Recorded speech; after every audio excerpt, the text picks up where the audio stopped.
Bueno, le damos gracias al Señor por la oportunidad que nos da de reunirnos una vez más en la casa del Señor. Vamos a seguir con nuestro estudio ahí en el libro de Primera de Timoteo, capítulo 4. Primera de Timoteo, capítulo 4, versículos del 11 al 16. El tema de esta mañana se llama El cristianismo no se puede esconder. El cristianismo no se puede esconder. Primera de Timoteo 4, 11 al 16.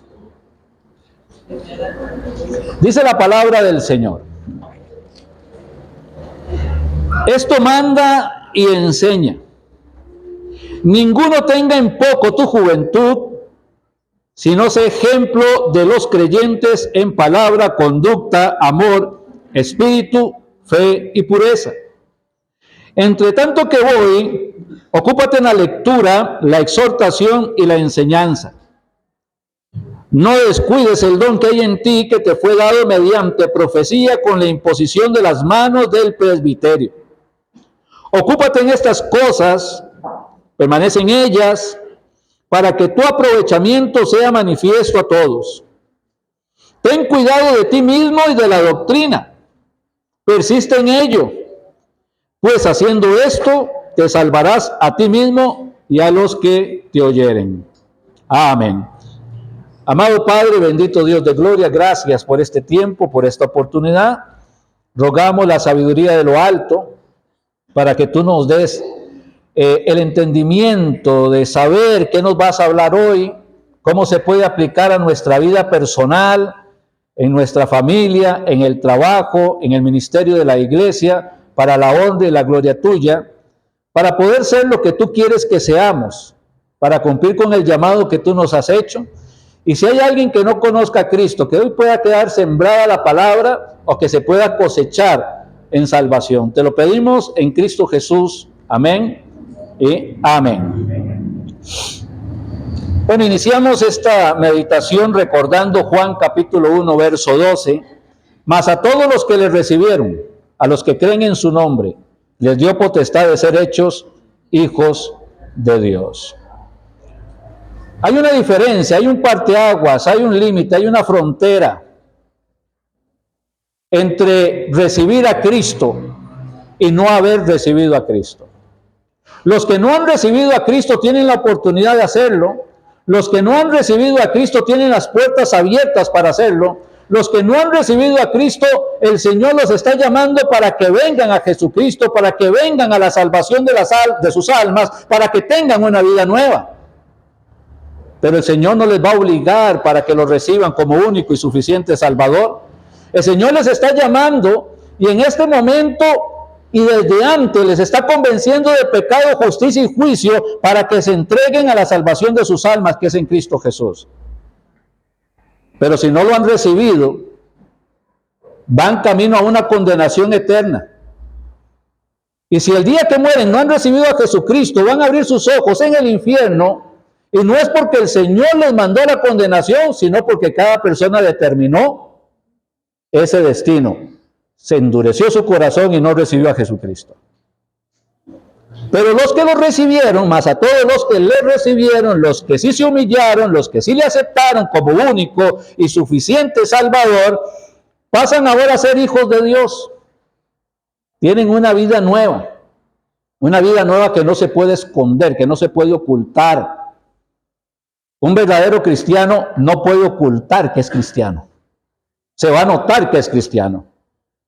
En su comportamiento, en su caminar, en su forma de hablar, en su forma de vestirse, en su forma de ser. ¿Qué es lo que ama en su corazón? ¿Cuál es el principio de su vida? ¿Qué es lo que está buscando?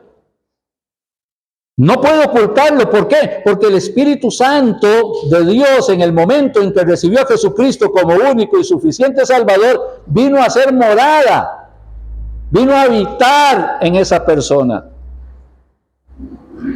Y el Espíritu Santo que ahora habita en esa persona que recibió a Jesucristo como único y suficiente Salvador, empezó a hacer una obra, un trabajo en cada uno de los creyentes, un trabajo de santidad, de santificación, de renovación de mente, con un propósito,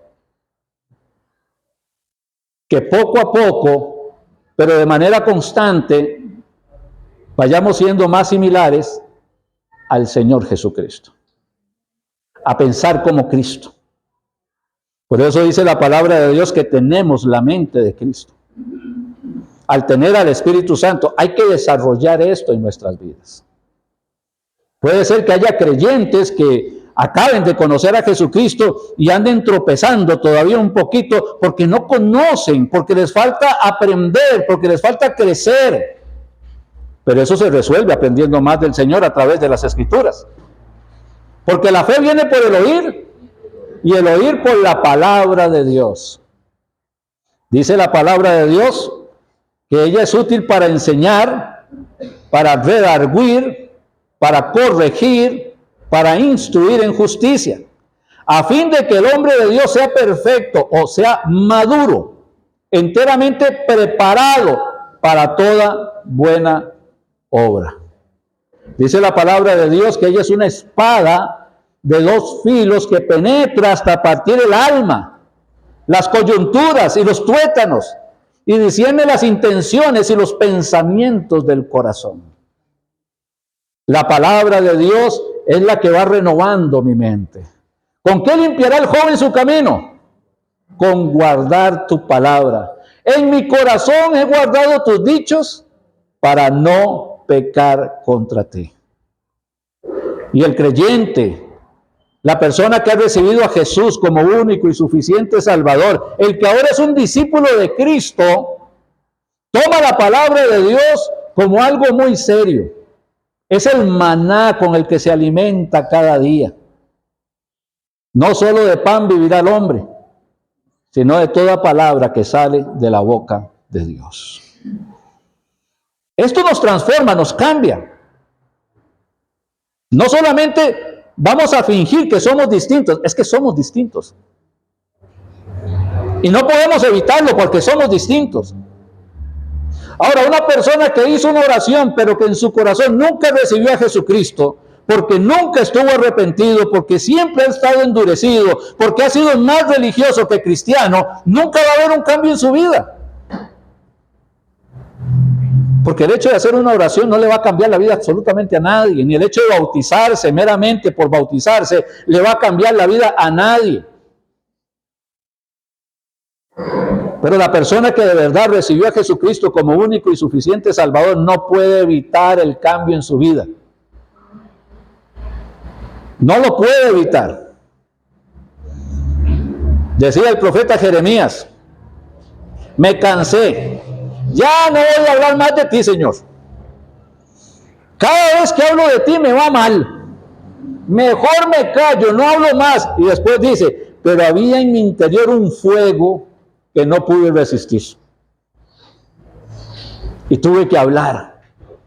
Y tuve que volver a tomar la posición de profeta. Tuve que empezar otra vez a hablar la voluntad del Señor. No me podía callar, aunque quisiera, aunque humanamente hubiese querido quedarme callado y nunca más hablar de Dios. No lo podía hacer. ¿Por qué? Porque era una persona diferente. No podía ocultar lo que era. Un cristiano no puede ocultar lo que es. Si es cristiano, no puede ocultar lo que es. Puede ser un religioso, puede ser un bautista, puede ser un pentecostal, puede ser un adventista, puede ser un católico, puede ser un luterano. Eso no lo hace salvo. Y puede aprender a decir amén, gloria a Dios y aleluya, pero eso no lo hace salvo. Y puede aprender a diezmar y a ofrendar, pero eso no lo hace salvo. Porque todo eso lo hacen personas que no tienen a Jesucristo en su corazón.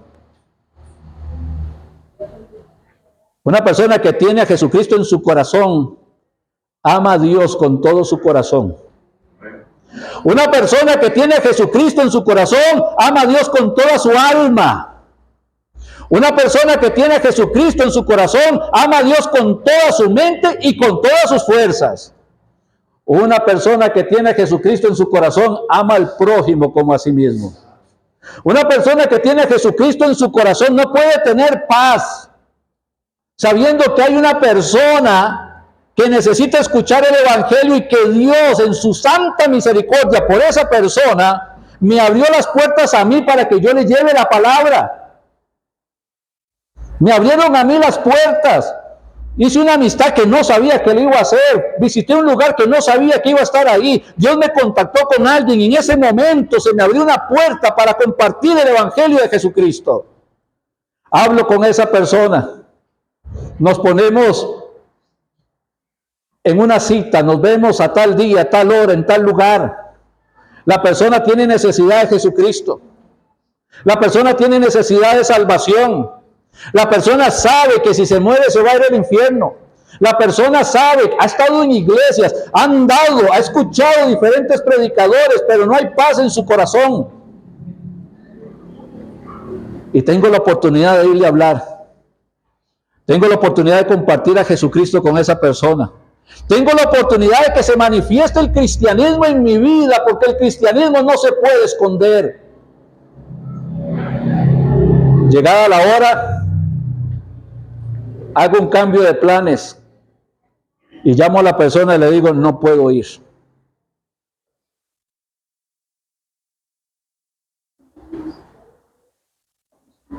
Y deja de importarme la vida de esa persona y deja de importarme si esa persona se muere y se va al infierno.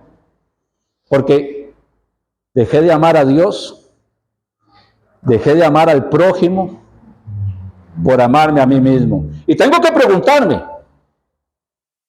si realmente soy creyente. Porque lo que caracteriza a un creyente es amar a Dios y amar al prójimo. En esto conocerán que sois mis discípulos, en que os améis los unos a los otros como yo os he amado. El cristianismo es amor.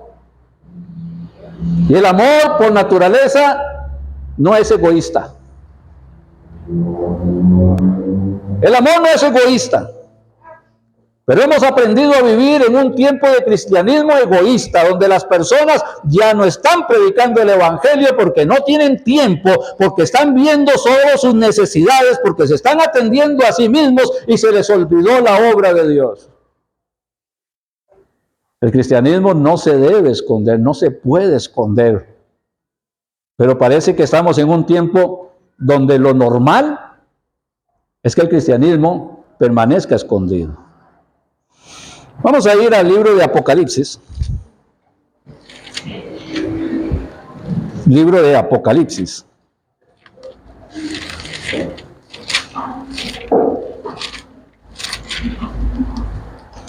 Vamos a ir a Apocalipsis capítulo 2.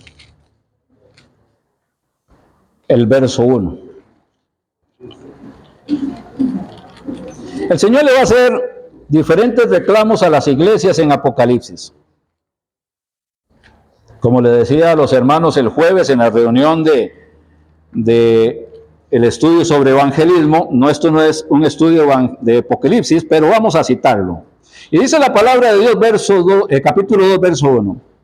Escribe el ángel de la iglesia en Éfeso. El Señor Jesús está mandando a que la iglesia en Éfeso sepa de Él y sepa qué es lo que piensa. Escribe el ángel de la iglesia en Éfeso, el que tiene las 7 estrellas en su diestra, el que anda en medio de los 7 candeleros, dice esto: yo conozco tus obras. Le puede decir no a la iglesia de Éfeso, sino a la iglesia La Gracia, a los que se congregan en la iglesia La Gracia, a los que son de la familia de la iglesia La Gracia. Yo conozco tus obras como iglesia, pero también a cada uno de los miembros. Yo conozco tus obras, dice la palabra de Dios, y tu arduo trabajo y paciencia, y que no puedes soportar a los malos, y has probado a los que se dicen ser apóstoles y no lo son, y los has hallado mentirosos. Sigue diciendo, y has sufrido, y has tenido paciencia, y has trabajado arduamente por amor de mi nombre, y no has desmayado. Pero vea lo que dice el verso 4. Pero tengo contra ti que has dejado tu primer amor. Hermano, ¿dónde está su amor en este momento?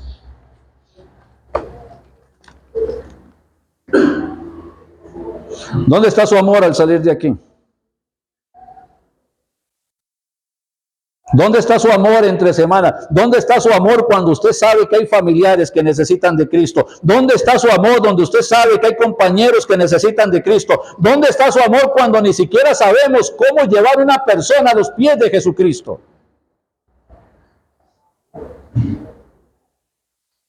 Pero tengo algo contra ti,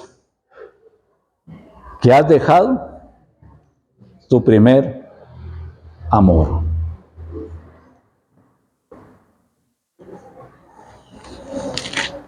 Cuando una persona ha recibido a Jesucristo como único y suficiente Salvador, decíamos, ha sido rescatado del reino de las tinieblas, donde el reino de las tinieblas tiene un príncipe, tiene alguien que dirige, alguien que manda, es el reino de las tinieblas, y el príncipe de las tinieblas es Satanás. Y no piensen en Satanás como en la película El Exorcista, porque Satanás, contrario a esto, dice la Biblia, se viste como ángel de luz. Confunde a la gente y le hace pensar que lo que está diciendo es bueno. Pero si contradice la Biblia, ya no es bueno, ya no lo dice Dios, y si no lo dice Dios, lo dice el diablo. Y a veces nosotros nos es más fácil prestarle atención a lo que Satanás dice, porque nos conviene, porque es más fácil vivir como Satanás dice, en la carne, en lo humano, que escuchar lo que Dios dice y obedecerlo a Él. Pero cuando una persona ha venido a los pies de Cristo, ha sido rescatado, sacado del reino de las tinieblas y trasladado, dice la palabra de Dios, al reino de Jesucristo. El reino de las tinieblas, o quienes viven en el reino de las tinieblas y terminan sus días viviendo en el reino de las tinieblas, van a tener la misma recompensa que Satanás, el lago que arde con fuego y azufre, que es la muerte segunda. Pero los que han sido rescatados del reino de las tinieblas y trasladados al reino de su amado Hijo, al morir van a morir en Cristo. Y al morir en Cristo van a disfrutar de las moradas celestiales que el Señor Jesús fue a preparar para cada uno de los santos. ¿Dónde está usted? No le digo si usted cree en Dios. Y aunque me diga que sí, le puedo decir bíblicamente y con la autoridad de la palabra de Dios que no le vale de nada decir que cree en Dios. Porque la Biblia dice que hasta los demonios creen en Dios y tiemblan. Y no dejan de ser demonios por eso. Es creer en aquel que Dios envió, que el Padre envió por amor a nosotros, porque Él no quiere que ninguno se pierda, que ninguno se condene, sino que todos procedan al arrepentimiento. Es creer en Jesucristo, el Hijo de Dios, que vino y murió en la cruz del Calvario, derramó su sangre en la cruz del Calvario y resucitó entre los muertos y ascendió a los cielos y está sentado a la diestra del Padre, intercediendo por nosotros en este momento. Lo que nos da vida eterna. Fuimos rescatados del reino de su amado Hijo, del reino de las tinieblas y trasladados al reino de su amado Hijo. Y esto, a pesar de los pecados,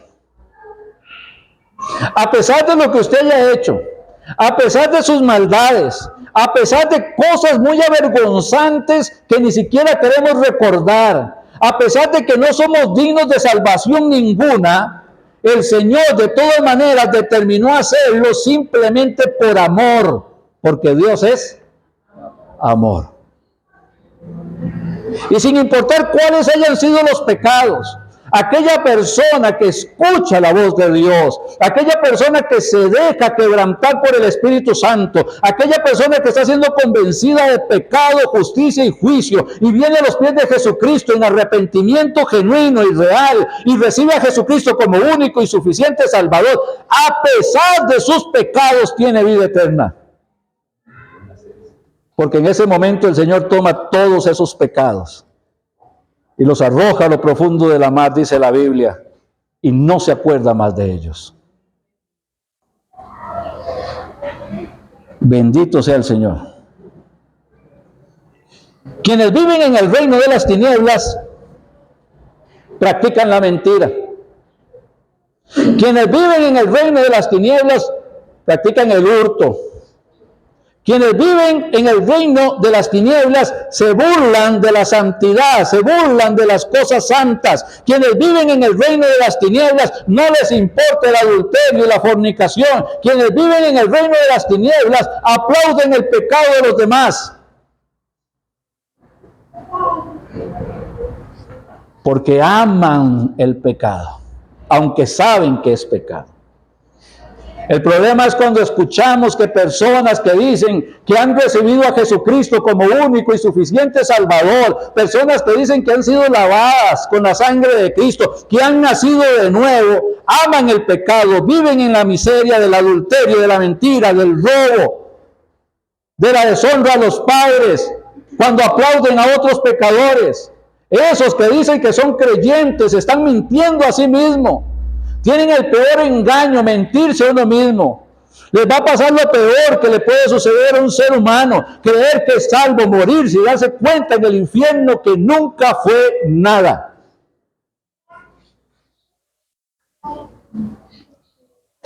Un cristiano no puede vivir practicando el pecado. No es que un cristiano no peca, claro que sí. Hay momentos en que el cristiano puede pecar por error. Se equivocó. Pensó que estaba haciendo lo bueno y no salió, y con eso dañó a otra persona. Un cristiano puede pecar por error. Pero cuando un cristiano peca voluntariamente, no es cristiano. Y si es cristiano, se está exponiendo a la disciplina de Dios. Porque Dios, al que ama, disciplina y azota a todo aquel que recibe por hijo. Dice la palabra de Dios que el que practica el pecado es del diablo. No se puede decir que soy de Cristo y represento al diablo. Perdonen el ejemplo, pero yo no puedo decir que soy sapricista si me pongo una camiseta de la liga. La gente me va a decir mentiroso. Yo no puedo decir que soy de Cristo si practico el pecado, porque no estoy representando a Cristo, estoy representando a Satanás. Es el engaño de nuestros tiempos, que parece que la gente no termina de entender. Personas que antes de conocer a Cristo solamente se amaban a sí mismas. Personas que antes de conocer a Jesucristo como único y suficiente Salvador, no les importaba el pecado que hacían y no les importaba cuánto dañaban a los demás. Pero que hoy, al pasar el tiempo, al tener a Jesucristo en su corazón, lamentan esa actitud. Y cada día de sus vidas se levantan para tratar de hacer lo que es correcto, puro y bueno, obedeciendo a Dios, ayudando, sirviendo, predicando el Evangelio, para que otras personas vengan a Jesucristo. Porque el arrepentimiento va consecuentemente a traer buenas obras, según Dios. No que las buenas obras nos den salvación, sino que son una consecuencia. Pero cuando decimos que tenemos a Jesucristo y no hay ninguna consecuencia de querer hacer la voluntad de Dios, deberíamos de preguntarnos a qué Cristo es que decimos haber recibido. Porque el que tiene a Jesucristo, Dios mora en él. Porque el que tiene a Jesucristo ha pasado de muerte a vida para que practique la vida amando al prójimo que necesita escuchar el mensaje de vida eterna. El cristianismo no se puede ocultar.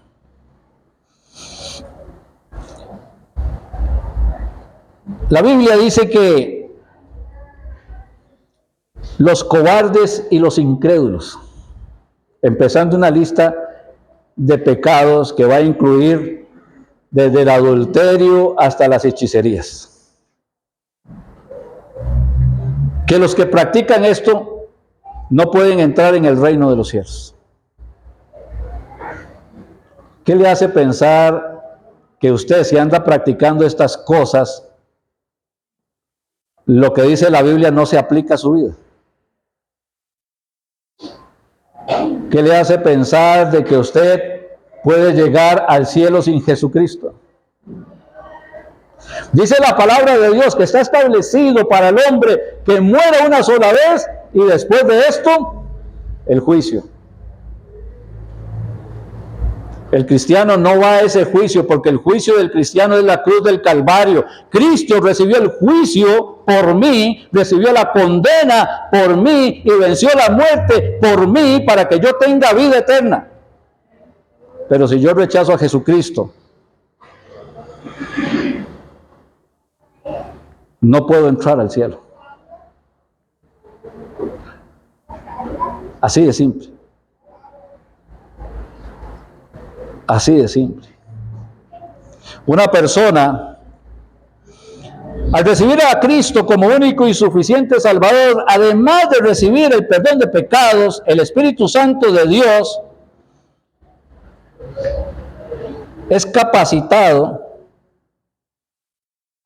para que pueda, trabajando dentro de la iglesia de Cristo, edificar la iglesia de Cristo.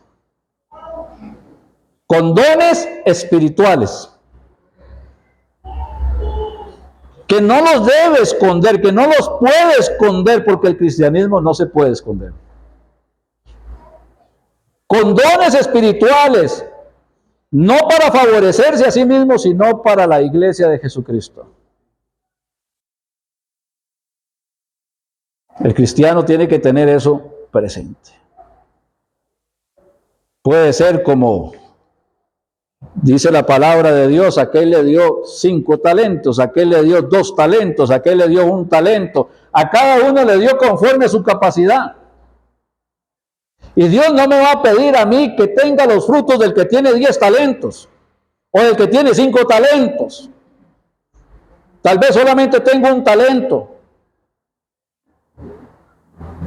Pero Dios quiere que ese talento que tenga, lo ponga al servicio de Él. Dice la palabra de Dios que para esto tengo que presentarme todos los días, cada día, en sacrificio vivo, santo, agradable a Dios, que es mi culto racional. Que no debo conformarme a este siglo, que no debo conformarme a este mundo, sino ser renovado en el espíritu de mi mente para comprender cuál es la buena voluntad de Dios, agradable y perfecta. Dice la palabra de Dios: si alguno quiere venir en pos de mí, tome su cruz cada día y sígame. Dice la palabra de Dios: con Cristo estoy juntamente crucificado. Ya no vivo yo, ya no vivo para mí. Ahora Cristo vive en mí, y lo que vivo en la carne lo vivo en la fe del Hijo de Dios, el cual me amó y se entregó a sí mismo por mí. Vivimos para Él, vivimos por Él, para glorificarlo a Él, para servirlo a Él, para predicar el Evangelio, para hacer luz del mundo, para hacer sal de la tierra, para que la gente venga a los pies de Jesucristo. Y esto debería ocurrir cada día de nuestra vida, porque el cristianismo no se puede esconder. Pero si hemos dejado nuestro primer amor, esa luz que tiene que brillar no está brillando. Y las almas que ya debieron haberse convertido todavía no se han convertido. El Señor no va a mandar ángeles a predicar el Evangelio. El Señor manda a su iglesia. Y su iglesia está compuesta por cada una de las personas que le han recibido como único y suficiente Salvador. Un cristiano no puede, o al menos no debe, vivir 2 clases de vida. Cuando está con los del mundo, vive como si fuera del mundo. Cuando está con los del mundo, se ríe de las cosas del mundo. Cuando está con los del mundo, practica lo del mundo. Y cuando se topa con un cristiano, completamente cambia. Cuando está entre los cristianos, canta alabaré.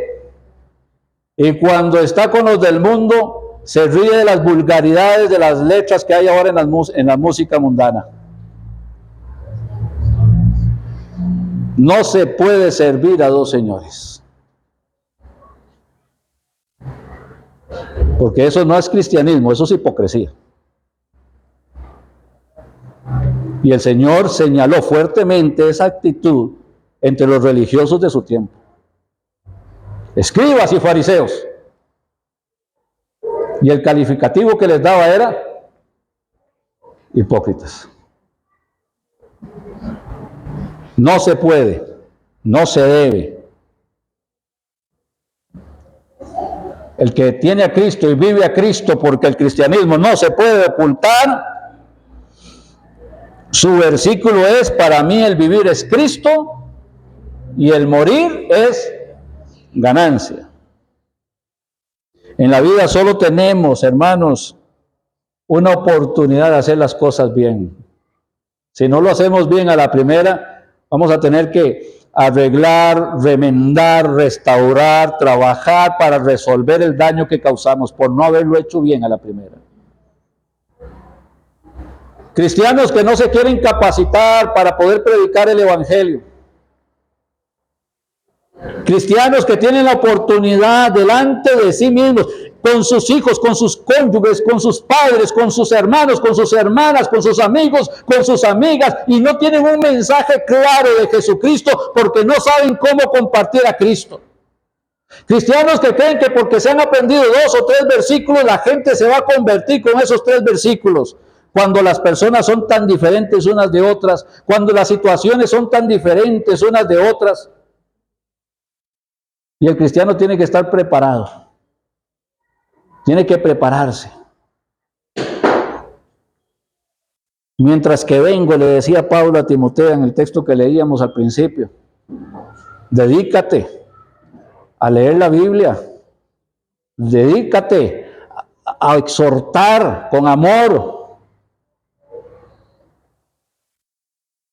Pero es que cuando Cristo no es mi primer amor, la Biblia tampoco es mi prioridad. Prepararme para servirlo a Él no es exactamente lo que estoy buscando, porque en el egoísmo de mi corazón ando buscando lo que buscan los demás en el mundo. Y la palabra de Dios dice: no améis al mundo ni las cosas que están en el mundo. Si alguno ama el mundo, el amor del Padre no está en él, porque todo lo que hay en el mundo, los deseos de los ojos, los deseos de la carne, la vanagloria de la vida, no provienen del Padre, sino del mundo, y el mundo pasa y sus deseos, pero el que hace la voluntad de Dios, el que hace la voluntad de Dios, el que hace la voluntad de Dios permanece para siempre. La mirada del cristiano no debe estar en las cosas del mundo, tiene que estar puesta en Jesús, autor y consumador de la fe. El cristianismo no se puede esconder. Y Dios nos llama: despiértate tú que duermes. Levántate de entre los muertos y te alumbrará Cristo. No dice que están muertos, pero dice: despiértense, despiértate, despiértese hoy. No siga en los laureles, no permita que Satanás le siga arrullando con sus necedades. Sepa de quién es y a quién sirve y cuál es el propósito de Dios para su vida. No se deje engañar por el diablo, porque todo lo que hay en este mundo pasará, pero solo el que hace la voluntad de Dios permanece para siempre. Recuerde que la herencia incorruptible, incontaminada e inmarcesible no está en este mundo. Nos espera en los cielos, para la gloria de su nombre. Amén. Volvamos a 1 de Timoteo, capítulo 4. Después de lo dicho, vuelvo a leerles el versículo. Y dice la palabra de Dios: esto manda y enseña. Notarán que la palabra de Dios se tiene que hablar con la autoridad de que Dios es el que manda. Esto manda y enseña Ninguno tenga en poco tu juventud. Algunos muchachos que creen que nadie les va a tomar en serio, dedíquense en estudiar la palabra de Dios y a compartir el mensaje. No se sientan menospreciados. Ninguno tenga en poco tu juventud, sino sea ejemplo de los creyentes, un ejemplo de cristiano, en palabra, conducta, amor, espíritu, fe y pureza en mi vida, en todo lo que hago. Entre tanto que hoy ocúpate en la lectura, la exhortación y la enseñanza. No descuides el don que hay en ti, que te fue dado mediante profecía, con la imposición de las manos del presbiterio. Ocúpate en estas cosas, permanece en ellas, para que tu aprovechamiento sea manifiesto a todos. Ten cuidado de ti mismo y de la doctrina. Persiste en ello, pues haciendo esto te salvarás a ti mismo y a los que te oyeren. Amén. Vamos a inclinar el rostro. Todos en actitud de oración.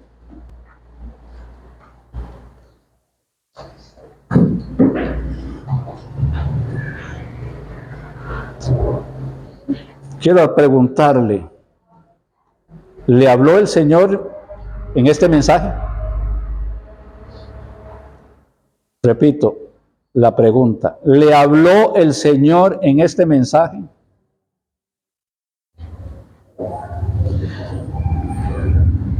¿Qué le dijo? ¿Qué le dijo a usted? Si el Señor le habló en este mensaje, ¿qué le dijo a usted?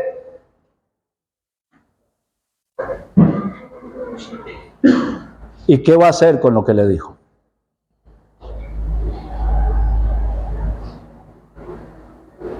Los que recibieron a Jesucristo son salvos, los que no lo han recibido todavía no son salvos y caminan hacia la condenación. Dice la Biblia, hoy es un día de salvación, hoy es el día de salvación, hoy es el día de su salvación. Y el Señor no quiere que usted se pierda, el Señor no quiere que usted se condene, el Señor quiere que usted tenga vida y vida en abundancia. El Señor quiere darle hoy vida eterna.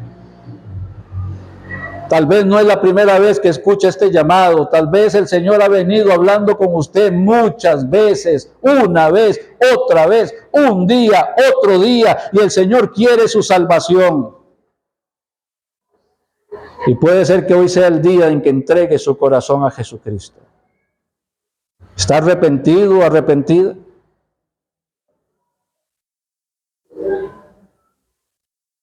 Hable con Dios entonces, el Señor ya conoce su corazón.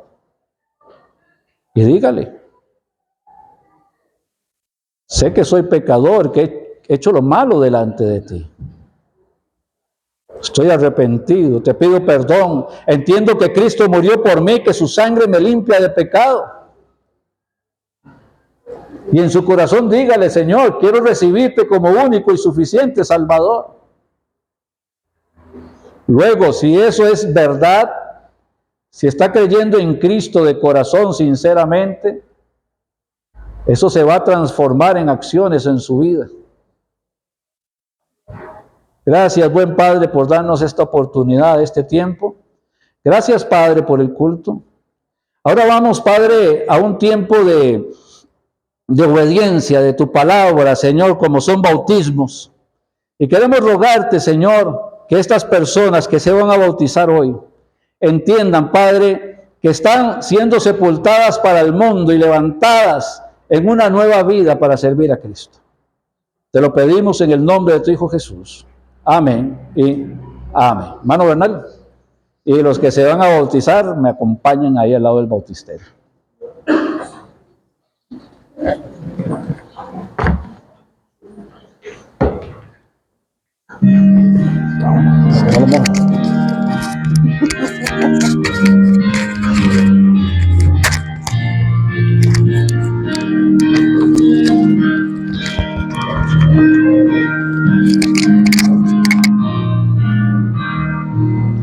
Con pena amarga fue a Jesús mostréle mi dolor.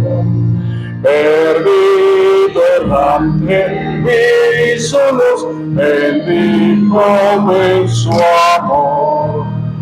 En la cruz, lo primero vi la luz, y las manchas de mi alma yo la vi. Fue allí por día Jesús, y siempre feliz con él seré. Sobre una cruz, mi buen Señor, su sangre derramó.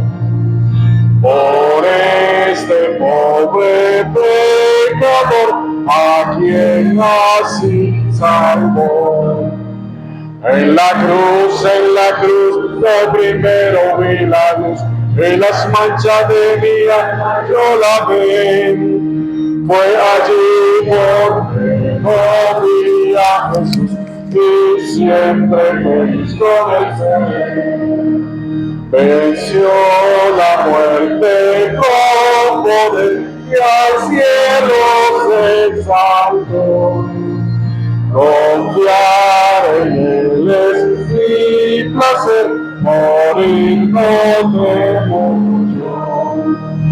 En la cruz lo primero vi la luz, y las manchas de mi alma yo la vi. Fue allí por fe, no vi a Jesús, y siempre feliz con el Señor.